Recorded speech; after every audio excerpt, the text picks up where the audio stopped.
We're going to move now to La République du Cameroun.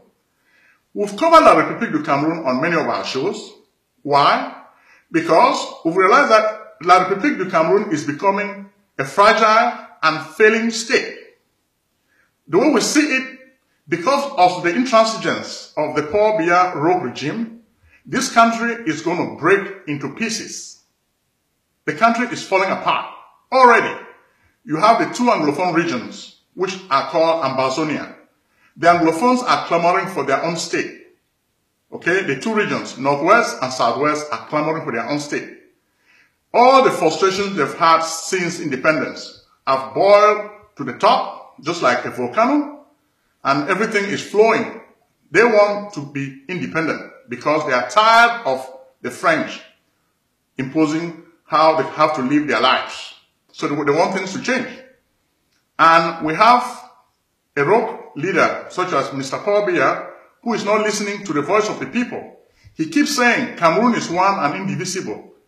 If Cameroon is one and indivisible, it should not be for just a few oligarchs who have seized and hijacked the wealth of this country for their own betterment, while the people are suffering in squalor and poverty. This is what is really creating problems in this country. A few weeks ago, Biya was inaugurated as the new president. But the people knew that they did not vote for him. Biya had his self-appointed guys to nominate him as the new president, and they celebrated him as a victor. Maurice Kamto, who had actually won the election. Who won the election? Maurice Kamto, who had won the election, was imprisoned the day of Biya's coronation. This is not a good sign. Already, from what we see, people from Maurice Kamto's camp are already preparing for war. Maurice Kamto himself may be saying he wants peace and he's going to pursue only legal action. We know that his followers don't like that message. His followers will do everything possible to break away and fight for their victory. Already, I call them the Tonsin Njange Republic. They're going to break Cameroon into a place where the west of the country would become a place for the Bamilikis. Now it's going to be a conflict between the Bamilikis and the Bulus of Paul Biya. Paul Biya, a few days ago, has already started preparing for a war cabinet. He has started recruiting soldiers just from his region. He wanted to recruit over 2,000 soldiers to enter his private army. What about the other parts of the country? The soldiers are not going to come from those parts because Biya only wants people from his tribe. So this is going to fuel a lot of ethnic strife. And this is a mark of a failing state. Already, there's no rule of law. The soldiers take the law into their own hands and they kill people with joyful abandon.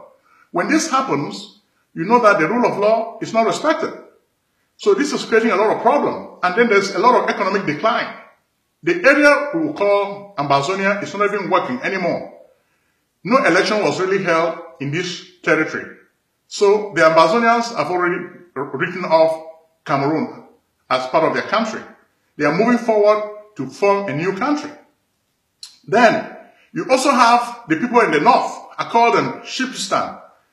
Most of the Fulanis, they are now in the union, but I think they are just waiting for the right moment to leave Cameroon and create their own Shipistan Republic, La République des Moutons.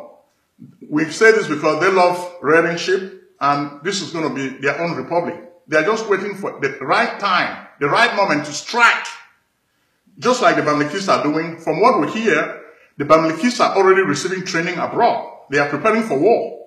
So, if Mr. Biya doesn't know this, let us inform him that they are not taking things lying down. They may look docile on the surface, but the Bamilikis are preparing for serious war. They're going to destabilize the republic. We hear that they have gone to different African countries to train, and they have the money. Even the French have always said the Bamilikis are really a problem to them.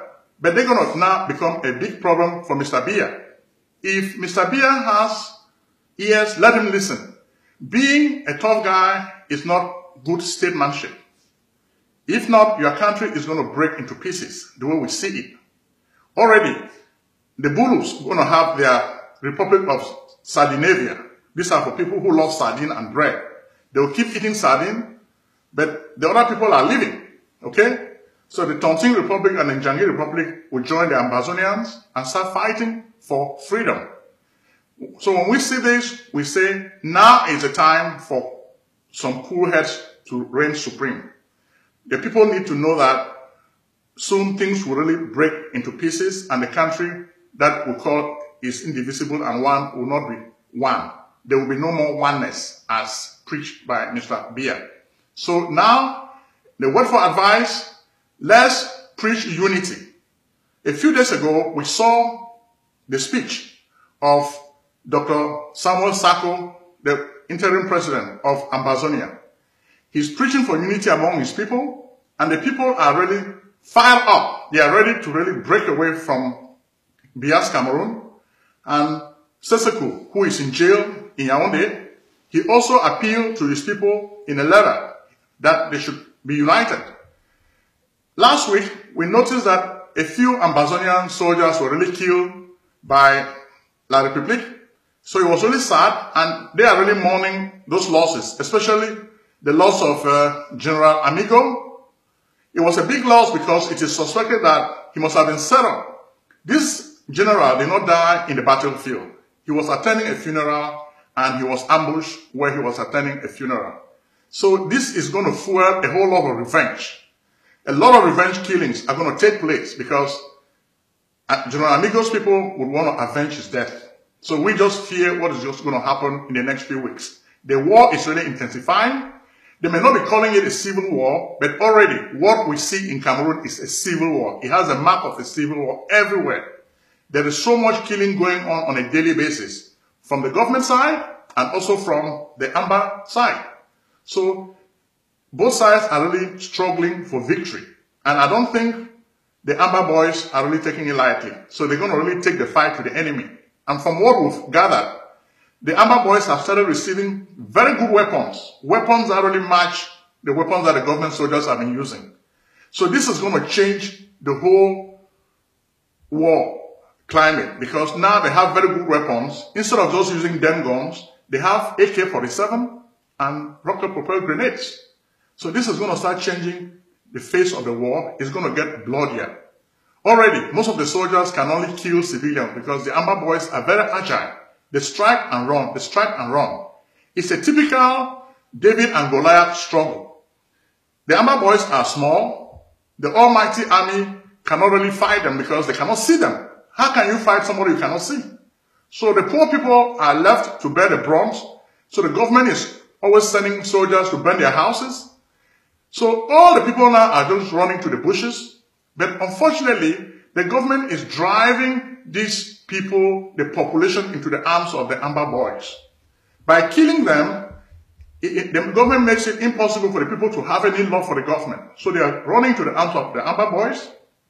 And as we see it, things are really terrible and they will even get bloodier. So a word to the wives, please go to the negotiating table and talk to these Anglophones about peace because we see more problems coming. When I look at what is happening in Cameroon, it reminds me of what happened to Mr. Mobutu in Zaire. He was very obstinate. He wanted to fight until the end. But what happened? A few hours before he left the country, they almost picked him up. So we are telling Mr. Biya, don't wait until they pick you up. Because if the Amba boys pick you up, it's not going to be funny. Today you may think you have a valiant military. But so far, the Amba boys have shown that your military is worth nothing. You don't have a good military. Okay? The military sit, we saw pictures the other day, the soldiers sit and drink beer. How can you be going to war and you sit drinking beer? So this is a joke. They are stressed out and they vent their frustration by drinking a lot of beer. So these are the people that you're dealing with. The Amba boys have very high morale and it looks like they are really ready to take the fight to the enemy.